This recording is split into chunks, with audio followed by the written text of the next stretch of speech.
Hello again. I'm Braddock Supervisor John Cook. Welcome back to Braddock Neighborhood News, the program I am using to provide you with information on issues facing our community and ideas on how we can strengthen our neighborhoods. As supervisor, I believe that our communities are at their best when everyone is included. Encouraging greater awareness and understanding of those who have intellectual or developmental disabilities has been a focus of mine and has brought me into contact with the ARC of Northern Virginia. Joining me today is Lucy Beednell, Director of Advocacy for the ARC. Together, we will discuss what is being done to assist those with intellectual and developmental disabilities that have a life like ours. Lucy, thanks for joining me on the show today. It's a pleasure to be here. So let's talk about the ARC of Northern Virginia. What is the ARC? Sure. The ARC of Northern Virginia has been around for 53 years. We are a local affiliated chapter of the National ARC movement. There are over 700 chapters of the ARC nationwide and just about 24 in Virginia. And the thing that I love most about our organization is that all ARCs were told to go to your community and be what's missing for people with intellectual and developmental disabilities. So that makes all chapters a little bit different in terms of the services that they offer, but we're all focused on serving people with disabilities in their community. And let's talk about that, intellectual disabilities and then developmental and what the differences are. Sure. Virginia uses what they call the federal definition, and in fact this year in the General Assembly we just refined that a little bit. So intellectual disability in Virginia has historically been defined as people whose IQ is 70 or lower, and people with a developmental disability, an IQ of 71 or higher, and a diagnosis of some issue with a developmental delay or problem. So things like autism or Down syndrome, cerebral palsy, genetic anomalies, all those are really common diagnoses in our field. And so what are some of the things that the ARC does to help folks? We have a lot of programs. We do a ton of free information and referral for families, so you name it, calls, emails, workshops, webinars, anything to get information out for free because it's a complicated subject even if you're living it. We operate a special needs trust so people with disabilities can save money while maintaining eligibility for really critical services. We have a travel training grant going on right now that's developing really fantastic travel training software that I think is going to be picked up across the country. We do case management for people who have state disability services, and then kind of little projects here and there, but that's the nuts and bolts of us. And then the advocacy is to go out and talk to the community, kind of like what we're doing right now, to let people know what's going on and how they can help and why there are different programs. That's exactly it. We don't do a ton of meeting directly with legislators. What we think is more important is to give the information to families and people with disabilities directly and empower them to speak up for themselves. Now, let's talk a little bit about services. We know that through childhood, there are a lot of services provided to this population through the school system. Yes. And then when school's over at age 21 for this population, then we move into adult services, and that's where things start to get a little tricky. Yeah, a lot of parents call me and kind of describe that as falling off a cliff. A lot of people move to this area for the really robust special education services that Fairfax County offers, which are mandated.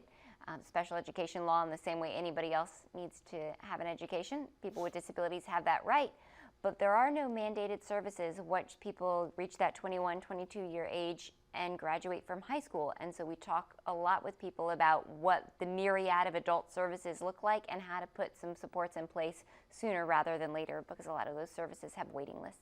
Right. And then a lot of those services are paid for by a Medicaid waiver process. Right. Which is complicated, so let's take it piece by piece. And how does Medicaid get involved here? Sure. So in this case, Medicaid is just the payer for the services. So most people think of Medicaid as a health insurance program, which it is primarily, but there's this special part of Medicaid that funds long-term care. So things like people with disabilities who need ongoing services and people in nursing homes, things like that. And while medical services are provided through sort of regular Medicaid, like we would think of with health insurance, the additional services, we need what we call a waiver. That is a sort of a, well, it is what the name is, that it's paid for by Medicaid, but it's a non-medical service. That's exactly what it is. So when you get access to a waiver, what you're really getting is access to a menu. that's a bundle of services and supports. And so you would work with a support team, including a case manager, to talk over the services that are available and what your dreams are and what your needs are, and then try and match those up as best as possible with services. And Medicaid is a state program, state and federal, a lot of federal money, but it comes through the state, and the state sets the rules. Yes, very much so. We get our rules okayed by the federal government, but Virginia is in charge of setting those rules and enforcing them. And one of the issues is that the General Assembly has to create waiver slots, right? It's almost like a coupon, right? There's a certain number of slots for people, and there aren't enough. Yep, well said. There are right now just about 10,000 people receiving services through either an intellectual or developmental disabilities waiver, and there are about that number of people waiting. So hugely long waiting list, and due to that lack of funding for new waiver slots. And then within that, once you get a waiver slot, the state is going to pay for services at a state set rate, Right. which interestingly is not the rate services cost, especially in Northern Virginia. To say the very least. The rate was set effectively arbitrarily when the waivers were created more than 2 decades ago, and then kind of went up or down when we had good budget years or bad budget years, but was never pegged to the cost of providing services. And so in Northern Virginia, the regional costs here have really exacerbated that issue over time, and providers are having trouble staying afloat. So what happens when somebody has a waiver slot, they need service A, and service A costs a certain amount of money, but the waiver only pays half of it or 3/4 of it? It depends upon the situation. A lot of times the family members are asked to pick up that other cost. It's a tricky situation because for the most part, those people are then 18 and they're adults, and for the most part, then parents can choose with other typically developing adults to fund or not fund services for their adult child.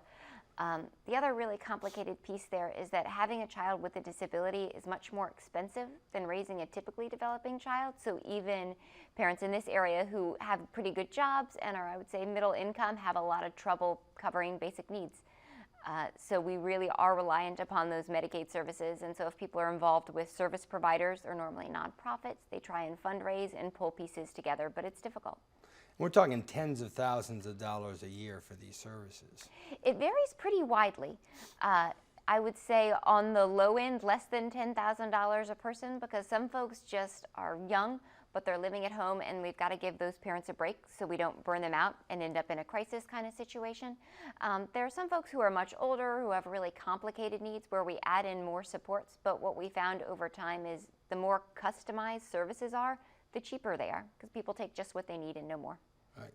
So it's good when we have the waivers to work with because we've got a funding source for those programs. Right. What happens when somebody's on the waiting list? How do they get the services? They don't, is the short answer. We are really fortunate to be in Fairfax County, and thanks to you and the other Board of Supervisors, the people with an intellectual disability diagnosis only who have graduated our special education programs and said, hey, I've been waiting for this waiver. You told me that was really the only option. What am I going to do? Am I going to have a parent leave a job so that they can stay home and we can both sit on the couch all day? Fortunately, Fairfax County has funded supports for those folks to have something meaningful to do with their day, which puts a parent back at work and a person with a disability gaining some skills and really feeling valued. But in the bulk of the state, that's not the case. Right. And then what is really an emerging issue is at the later part of life, the good news is that people with disabilities are living longer and having fuller lives, but it also means that whereas before parents often were alive through the whole life of their adult children, now they're not. And when parents pass away, how do we address the care of their adult children? It's a really tough question, and it's hard for me as someone who often gets a call from parents who literally say to me, what happens when I die? And the answer is we try and have a waiver in place earlier rather than later. We try and avoid that crisis because crises are awful and dangerous and really expensive on our service system. So for example, when we have waiting lists that are really long, we get to the place where we're waiting for 80-year-old parents to pass away before we offer services. And then rather than offering some supports for that person with a disability to get acclimated with a new provider, we're all of a sudden having to offer 24-hour hands-on care and crisis services and maybe some behavioral interventions because we're dealing with the loss of a loved one. It's just a really cost-inefficient way to provide services. So we've talked a lot about money. Let's talk about what the money is paying for, what the services are.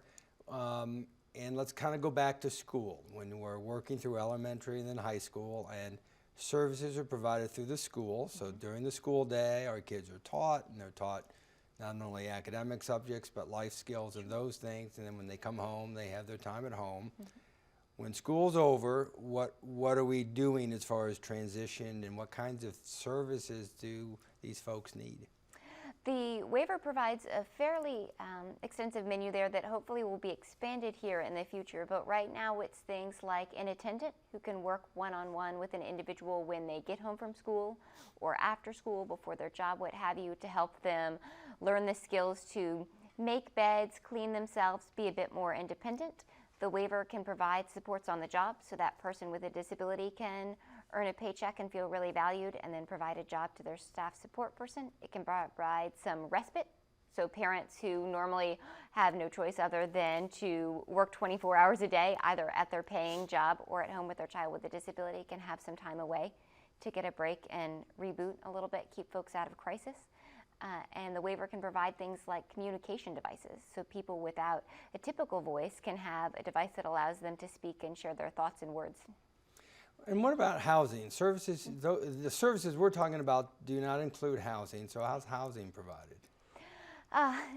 For people who have an intellectual disability waiver exclusively, they have the option of a group home, and that's the only diagnosis where that option is now available.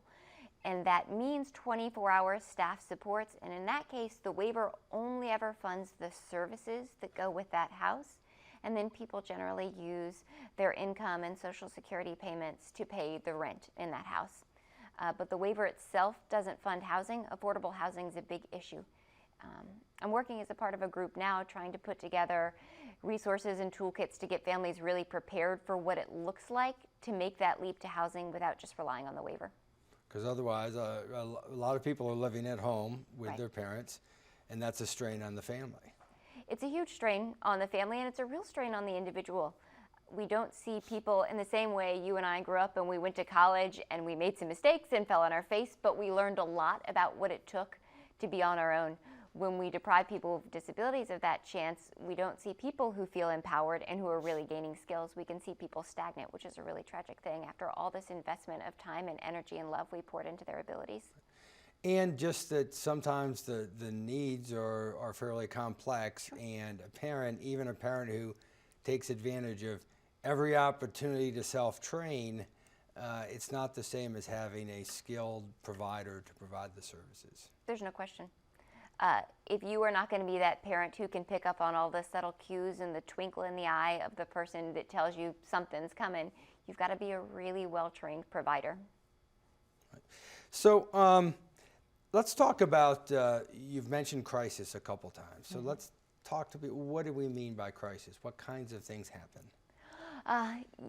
There's a big gamut there, and for people with developmental disabilities, sometimes there's a processing delay, so that can make it really hard to predict when a crisis is going to arise, because even though we see a crisis event in their life, so for example, the death of a parent or a sibling or something like that, sometimes there's a period of time before they really process and figure out what all of that means to them, and then we see all sorts of things crop up. So sometimes that's behavioral crises, throwing things through windows or outbursts, or there's a lot of diagnoses of people with intellectual and developmental disabilities who also have mental health crises. So then we can see a rise in symptoms related to schizophrenia or bipolar disorder, and it's hard to figure out if we're seeing a disability or a mental health issue at play.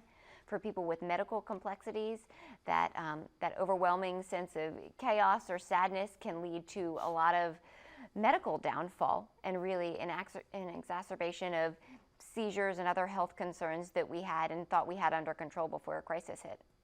And sometimes even knowing there's a medical issue. I know one parent who has told me that her nonverbal son could break a bone and not be able to say, I broke a bone, and they'd have to figure it out, which is not easy.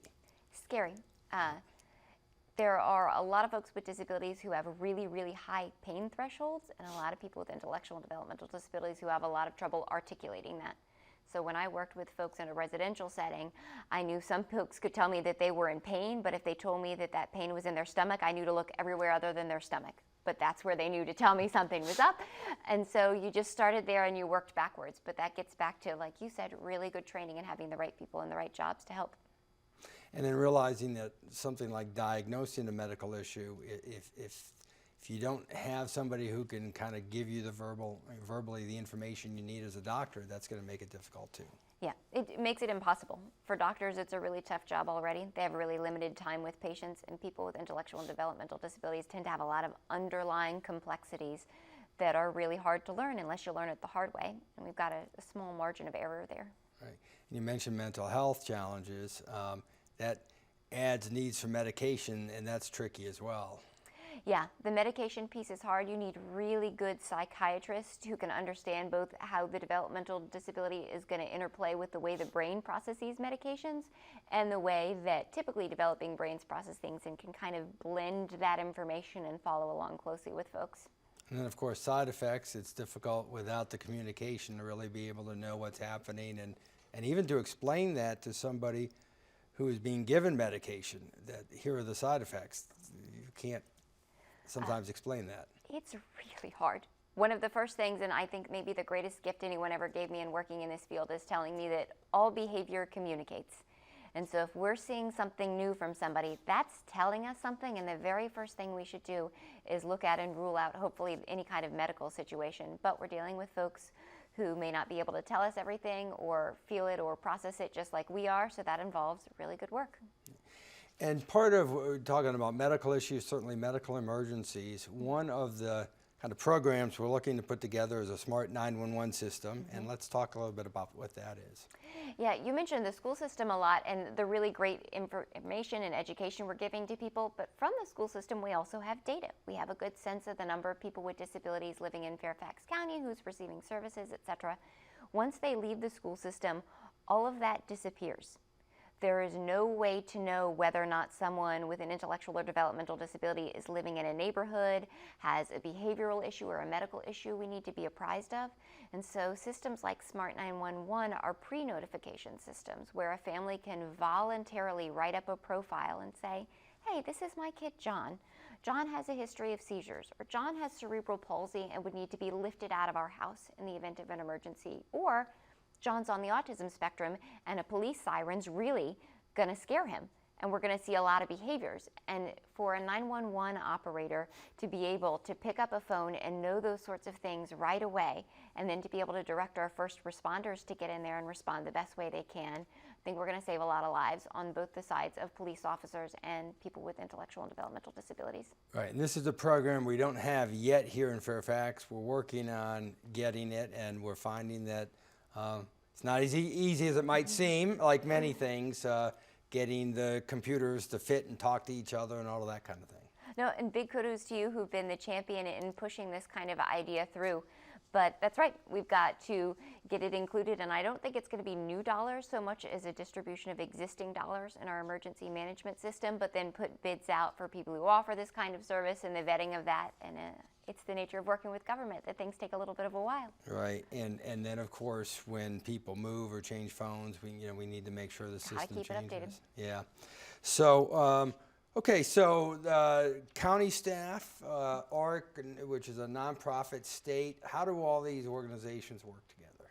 Very closely, and I think that's what makes us all work. So we are a nonprofit, so we do work closely with our counties, particularly our community services boards, to be an ear to the ground. So what are they hearing and seeing from families? If they've got questions from families and it's not someone they can serve, we're always happy to meet with those families, to talk with them in a little bit of depth, help them direct to services. We do a lot of sharing of information with families about resources that are available with the state level, connecting them with those resources, and then taking those families down to Richmond with us to do the heavy lifting and the advocacy. And talking about people working together, the next step in this, of course, is for the general population, for all of us to work together. What can we say, what should we say to people in the general population? You know, we were talking about housing a little while ago, whether somebody with a disability is living with their parents or whether they're in a group home. We want folks to live in the community because that's where everybody else is living. Right. And that sometimes neighbors don't know how to react, how to communicate with somebody with an intellectual or developmental disability. I would say you're never going to go wrong by being kind and inclusive, offering a hand, saying hi. People with disabilities, including people with physical challenges, have learned to adapt to handshakes, and people who may not use words to speak can give you a nod and say hello, and that goes a long way. Someone wisely once asked me, "What's your disability?" which made me realize it's not an if you have a disability, it's a when. And I think remembering that and keeping in mind as we age and car accidents happen and life changes, we're all going to be a little bit different sometimes, and we're all going to need a little bit of extra help. Keeping that in mind, offering an extra hand, being kind to people goes a long way, and it's going to be returned. You know, it is interesting. Sometimes you just go back to common sense and just start with a smile and a wave or something like that, and to realize that people with disabilities can be, even significant disabilities, are great neighbors to have. I would say some of the best neighbors to have. If someone with a disability is living in your community, I say kudos to you. So you've got them and probably a strong network of loved ones and support providers who care about them and are held on the line for making sure that that residence and their care is up to snuff. And if something ever seems suspicious, we would love to hear about that. You know, at the ARC, it's rare that we get those calls, but we do want to know. And one of the great benefits of having people living in their community is we do have eyes and ears and kind of the natural support network we all have looking out for us. And people with disabilities like to be involved in the community like everybody else does. They like to go to the community picnics and events and help out, and that's great for the community as well as the folks with the disabilities. Oh yeah. I would say as a good rule of thumb, you're best off assuming you are far more like a person with an intellectual or developmental disability than you are unlike them. Everybody's just a person. Everybody wants someone to love them and a great place to live and a meaningful place to work, and those are things we can all relate to. That's a good way to think about it. And you mentioned work. A lot of folks that we're talking about have jobs as well in the community. Yeah, a huge number. Unfortunately, problems employing people with disabilities abound. Virginia's had a lot of struggles with this, but we are starting to make inroads and assuming that even people with significant disabilities can work if they want to. And I think that that's fair enough to say, and it's easy to imagine that with some assistance, anybody can do anything that there is. And it may be that the person assisting you is providing the bulk of that support, but so long as you're contributing, you're feeling good, you're being productive, that person who's supporting you is being productive and has a job too, we're getting farther together. Right, and just, you know, everybody likes to feel they're contributing to the community, and that's important. It's important when people, you know, are in fact contributing, and whatever the job may be, it's something that needs to be done. Makes a huge difference, and there are a lot of jobs out there that have to be done. And interestingly, you know, some of the calls I get from parents who have kids on the autism spectrum, things like that are, you know, the jobs that no one else wants, the meticulous, the numbers, the do it over and over again, that's all my kiddo wants. And then people with disabilities tend to love their jobs, stay in them longer, call out sick less, tend to be some of the very best employees once we can get them in the door. That's right, very dependable. Now let's talk about opportunities for people in the community to help and to volunteer. Sure. So people in the community can help, I would say, most importantly, by being kind and inclusive to our citizens with disabilities. But at the ARC of Northern Virginia, we always welcome volunteers. As a nonprofit, that's how we hold it all together. So we have special events several times over the course of the year, and we invite people to come in and help us do setup and run those events and coordinate. Always, but always, I need folks who are willing to bend a listening ear for a minute and send an email, make a quick call to remind someone in elected office why people with disabilities matter and that big things are coming up. That's great stuff. Our Special Needs Trust Department handles more information than I could shake a stick at, and they always need volunteers helping to process and archive that. So any skill set and any ability, we welcome. And certainly just to learn a little bit about people with disabilities, to welcome people into the community. Mm-hmm. You don't have to even sign up with an organization. You can learn on your own, and you can, when somebody's in your community or in your workplace, you can welcome them and you can kind of be a good neighbor, and that goes a long, long way. I don't think there's anything I could ask more of people than to do exactly what you said, kind of keep an eye and an ear out. A lot of people I talk to initially say, I don't think I know anyone with a disability, but as soon as they become involved with us or they like a post on our Facebook page, what have you, then they say, oh, and you know what, my coworker came up to me and told me that their child has a disability or that they're living with a parent who has a cognitive disability. And all kinds of networks exist that may be lying just under the water if we're not looking for them. Right. Well, there's a whole lot more we could talk about, but we're out of time. I want to thank Lucy for joining me today and for everything that she and the ARC of Northern Virginia are doing to assist and advocate for those with cognitive, intellectual, and developmental disabilities. If you'd like more information, visit the ARC of Northern Virginia website at thearcofnova.org or email info@thearcofnova.org or call 703-532-3214. I hope you've enjoyed this segment of Braddock Neighborhood News. Thank you for watching. If you have any questions, comments, or other needs, please contact my office at 703-425-9300 or email braddock@fairfaxcounty.gov. Tune in next month for another edition, and please remember to look for ways to volunteer. Your community needs you.